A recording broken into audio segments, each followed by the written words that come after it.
News Telangana Congress MLA nude call ఉచ్చులో పడ్డారు. Nakrekal MLA Vemula వీరేశంకు న్యూడ్ కాల్ చేశారు సైబర్ నేరగాళ్లు.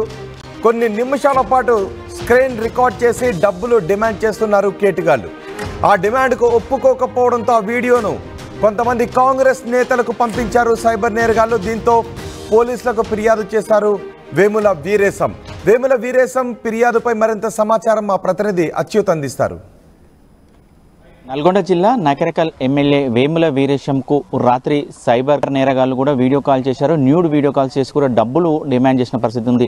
మొత్తం కూడా నిన్న రాత్రి వేముల వీరేశము ఆ కార్యకర్తలతో కూడా ఫోన్లో మాట్లాడుతున్న క్రమంలో కూడా ఒక వీడియో కాల్ వచ్చింది. వీడియో కాల్ ఎవరిది అని లిఫ్ట్ చేసే లోపల కూడా మొత్తం కూడా న్యూడ్ వీడియోస్ రావడంతో కూడా ఎమ్మటే ఎమ్మెల్యే వేముల వీరేశము గ్రహించి ఎమ్మటే కాల్ కట్ చేసిన పరిస్థితి ఉంది.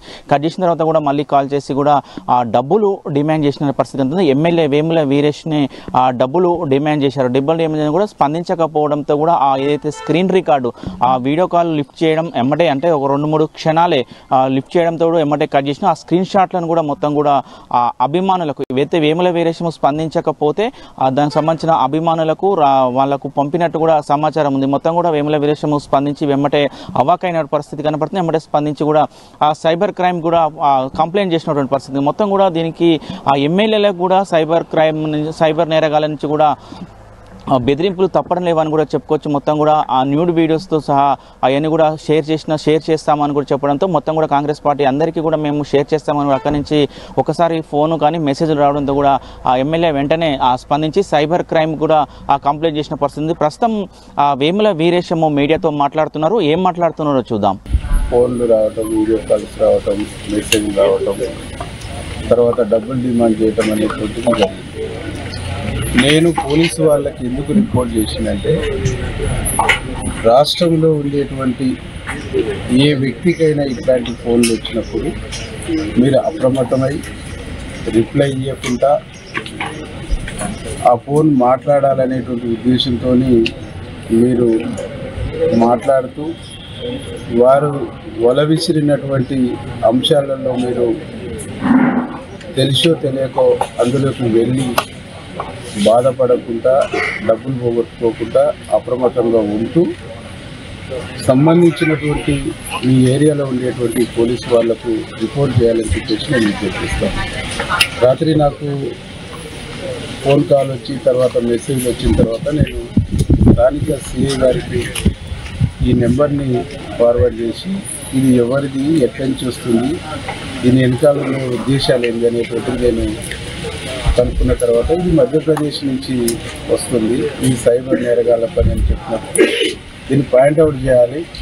నాకే కాదు ఎంతమందికి వస్తుందో చాలామంది బయటకు తెచ్చుకోలేకపోవచ్చు. చాలామంది సైబర్ నేరగాళ్ల బారిలో పడి తన కుటుంబాన్ని ఆర్థిక స్థితిని నాశనం చేసుకునేటువంటి ఒక పరిస్థితి ఉంటుంది. కాబట్టి దీని నుంచి ఇప్పటికీ సెల్ ఫోన్లలో సైబర్ సంబంధించినటువంటి నేరాలపైన మన రింగ్ టోన్లనే ప్రభుత్వాలు ప్రచారం చేస్తాము. ఎట్లా ఉండాలనేటువంటి దానికోసమే మేము కంప్లైంట్ చేయడం జరిగింది. నియోజకవర్గంలో కానీ, జిల్లాలో కానీ, రాష్ట్రంలో కానీ ఎవరికి సైబర్ నేరగాళ్ళ నుంచి ఇట్లాంటి ఫోన్లు వచ్చినా, ఇట్లాంటి వీడియో కాల్స్ వచ్చినా అటెండ్ చేయొద్దు. అనుమానాస్పదమైనటువంటి కాల్ అయితే పోలీసు వాళ్ళకు రిపోర్ట్ చేయాలని చెప్పేసి నేను విజ్ఞప్తి చేస్తున్నా. మా ప్రభుత్వం గౌరవ ముఖ్యమంత్రి రేవంత్ రెడ్డి గారి నాయకత్వంలో సైబర్ నేరాలని అరికట్టేటువంటి దాంట్లో చాలా కఠినంగా ఉన్నారు. చాలా కఠినమైనటువంటి పద్ధతుల్లో నిర్ణయాలు ఉన్నాయి. ఎవరు ఎంత పెద్దవాళ్ళైనా ఈ సైబర్ నేరాలకు పాల్పడేటువంటి వాళ్ళు ఎక్కడ దాగున్నా తీసుకొచ్చేసి చట్టపరంగా శిక్షించేటువంటి కార్యక్రమం తెలంగాణ ప్రభుత్వం చేస్తుంది. తెలంగాణ ప్రభుత్వం ఆ కార్యక్రమం చేయటమే కాకుండా అవేర్నెస్ తీసుకొచ్చి ఎడ్యుకేట్ చేసి చైతన్యం కల్పించి సైబర్ నేరాలకు సంబంధించినటువంటి ఎక్కడ ఉత్పన్నమైనా స్వేచ్ఛగా పోలీసు వాళ్ళకి కంప్లైంట్ చేసేటువంటి ఒక చైతన్యాన్ని కూడా ప్రభుత్వం ఇస్తుంది. ఆ చైతన్యంతోనే నేను ఈరోజు కంప్లైంట్ చేసినని చెప్పేసి గర్వంగా